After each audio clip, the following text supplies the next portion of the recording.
By the way, Christ is the only religious figure. If you study there's a big, huge archive of near-death experiences with several thousand of them, and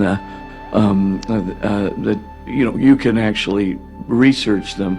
It's called the near-death experience data bank, and you can actually go there and look at things. But anyway, though, about 20% of the time, people identify Jesus Christ in some bodily form in their near-death experience.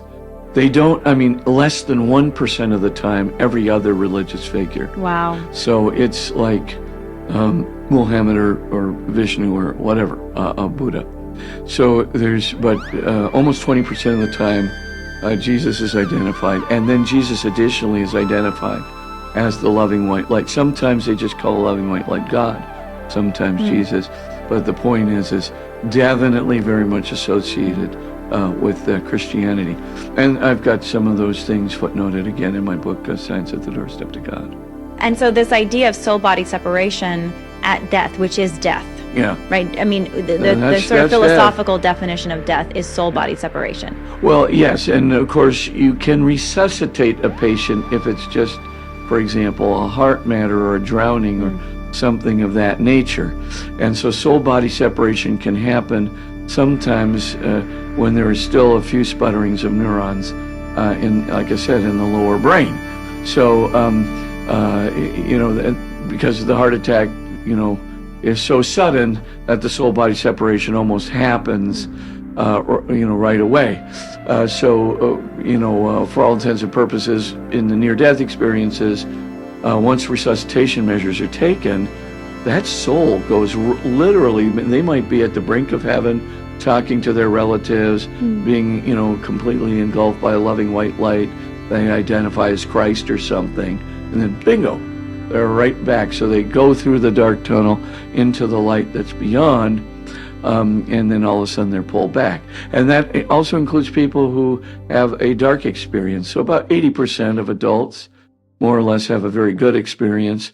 About 20% of adults have a very dark experience. But you see, we only know this from 20% of the adults, because only 20% of adults who have undergo clinical death have a near-death experience. Now, the rate is much higher in children. If children undergo clinical death, I think it's like 60% of them have some form of near-death experience. Why do you think that is? Because I don't think there's much to be done.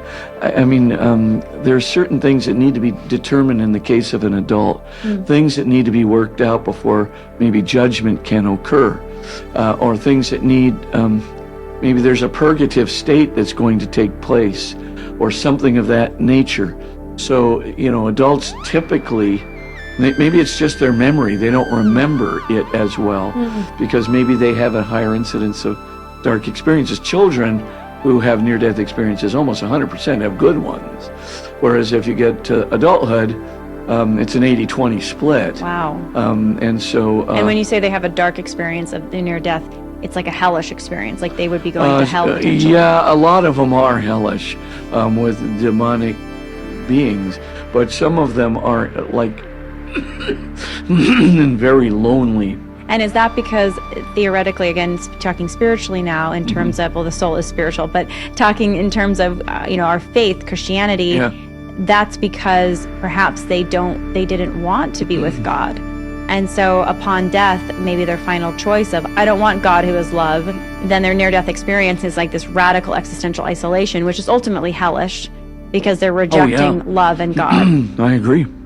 It could be, that might be the scenario in question, but it's so hard to say because, we don't have data. We just know one thing.